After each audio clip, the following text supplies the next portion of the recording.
Saudara-saudari yang terkasih, jumpa lagi dalam Pelita Hati hari ini, Kamis tanggal 16 September 2021, hari biasa dalam Pekan Biasa yang ke-24, bertepatan dengan peringatan wajib Santo Cornelius, seorang paus, dan Santo Siprianus, seorang uskup dan sekaligus martir. Bersama saya Romo Thomas Suratno SC dari Paroki Cilandak, Jakarta Selatan, mendengar dan merenungkan Sabda Tuhan, yakni firman Tuhan yang tersurat dalam Injil Lukas bab atau pasal 7 ayat 36 sampai dengan ayat 50.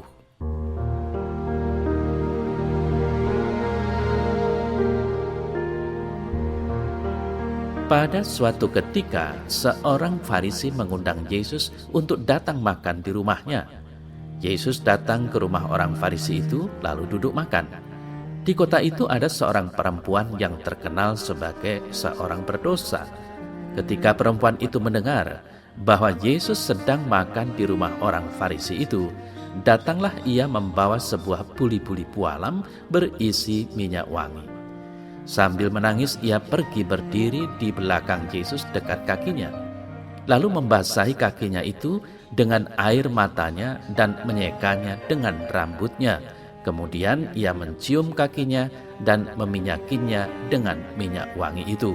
Ketika orang Farisi yang mengundang Yesus melihat hal itu, ia berkata dalam hatinya, "Jika ia ini nabi, tentu ia tahu siapakah dan orang apakah perempuan yang menjamahnya ini. Tentu ia tahu bahwa perempuan itu adalah seorang berdosa." Lalu Yesus berkata kepadanya, "Simon, ada yang hendak kukatakan kepadamu." Sahut Simon, "Katakanlah Guru." Ada dua orang yang berhutang kepada seorang pelepas uang.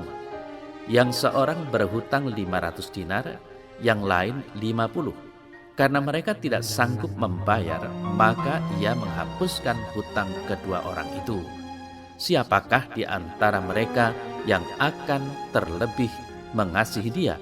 Jawab Simon, "Aku kira dia yang paling banyak dihapuskan hutangnya." Kata Yesus kepadanya, "Betul pendapatmu itu." Dan sambil berpaling kepada perempuan itu, ia berkata kepada Simon, "Engkau lihat perempuan ini. Aku masuk ke rumahmu, namun engkau tidak memberikan aku air untuk membasuh kakiku. Tetapi dia membasahi kakiku dengan air mata dan menyekanya dengan rambutnya. Engkau tidak mencium aku, tetapi sejak aku masuk, ia tiada henti-hentinya mencium kakiku. Engkau tidak meminyaki kepalaku dengan minyak, tetapi dia meminyaki kakiku dengan minyak wangi. Sebab itu aku berkata kepadamu, dosanya yang banyak itu telah diampuni, sebab ia telah banyak berbuat kasih. Tetapi orang yang sedikit diampuni, sedikit juga ia berbuat kasih." Lalu ia berkata kepada perempuan itu, "Dosamu telah diampuni." Dan mereka yang duduk makan bersama dia berpikir dalam hati mereka, "Siapakah ia ini, sehingga ia dapat mengampuni dosa?" Tetapi Yesus berkata kepada perempuan itu, "Imanmu telah menyelamatkan engkau. Pergilah dengan selamat."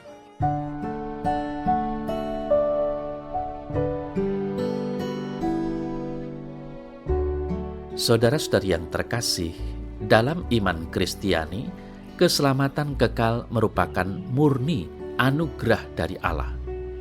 Allah lah yang mempunyai inisiatif untuk datang kepada manusia dan menyelamatkan manusia dalam peristiwa salib.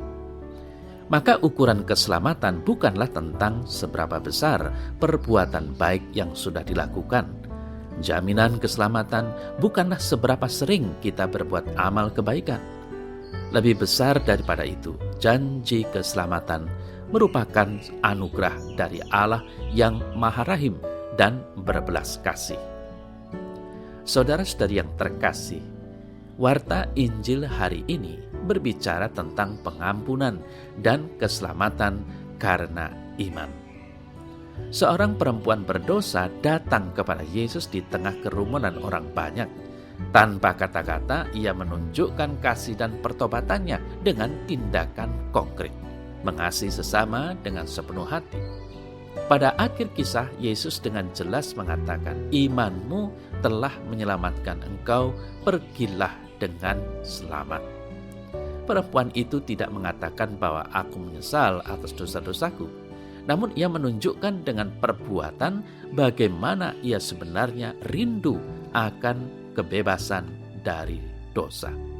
Saudara-saudari yang terkasih, seperti analogi orang yang dibebaskan dari hutang, Allah yang Maha Rahim mengampuni dan menerima kembali mereka yang berdosa. Seorang yang berhutang sejumlah uang yang tidak bisa mengembalikannya kepada yang memberi hutang akan dikenai hukuman. Namun dalam analogi itu orang yang berhutang dibebaskan dari hutangnya. Dibebaskan mempunyai arti bahwa hutang-hutangnya tidak lagi diperhitungkan oleh orang yang memberi hutang. Dan tentu saja mereka yang dihutangi paling banyaklah yang akan merasa mempunyai hutang budi kepada tuannya. Maka kemudian ia akan lebih berterima kasih karena hutangnya yang banyak dihapuskan. Saudara-saudari yang terkasih, bagi kita, seringkali keberdosaan yang kita alami adalah kehendak untuk mengasihi Allah dengan lebih sungguh tidak mampu kita wujudkan. Ada kerinduan mendalam dari diri kita untuk semakin mendekatkan diri kepada Tuhan. Namun, persis bersamaan dengan itu juga, ada kelemahan manusiawi yang justru membuat kita berbuat kebalikannya. Kehendak untuk semakin dekat dengan Tuhan namun gagal, itulah yang membuat kita merasa berdosa begitu besar. Saudara-saudari yang terkasih, apapun situasi kita, Tuhan tidak pernah meninggalkan yang lemah dan tak berdaya.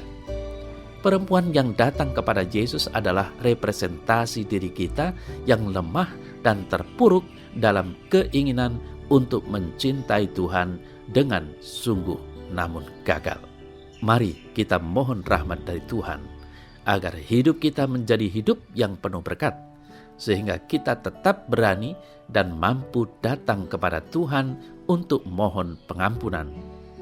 Semoga kita tidak menjadi penghalang bagi mereka yang hendak datang kepada Tuhan.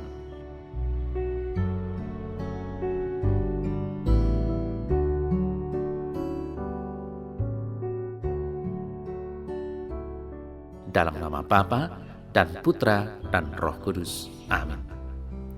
Ya Tuhan, ajarilah aku untuk mempunyai sikap seperti wanita yang berdosa, berani untuk membuat aksi nyata sebagai wujud cintaku kepadamu. Semoga aku tidak takut menghadapi situasi yang menghalangi diriku untuk berjumpa denganmu.